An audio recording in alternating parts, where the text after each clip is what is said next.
Welcome back. Now, one of the things you can do to turn your content into a different format is to convert to infographics. And you can do that through the cloud-based application Canva. The easiest way to do that is to start with an infographics template in Canva. You are going to set up your account with canva.com. You can set up a free account there, and you'll need to look for infographic template. If you don't see this particular screen, you're going to want to search for infographics. What you can do to make things easier is you can filter your search. So for example, you can go to this area.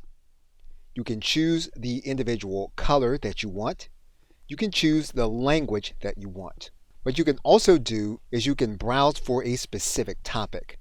So what you can do here is you can scroll through the infographic template. You can find those that are related to your market or your niche, and then you can click this See All button. And you can then apply the filter.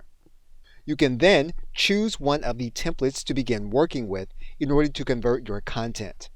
And what you can then do is you can then alter the content to fit your individual blog content. And once you've completed the changes that you want to make, you can then download your infographic. And you're going to go here to the Share button. You're then going to download the content. What you can do right from this screen is you can share your content on your social network. If you are logged into your social network, you can click Share on Social. You can then choose the area that you want to share the content to. For example, if we want to share the content to Twitter, we can then write in our information. Now, we are logged into our Twitter account in this individual browser, so that makes the process easier. You can then click Publish for your tutorials. Canva will then prepare your design and post to your Twitter account.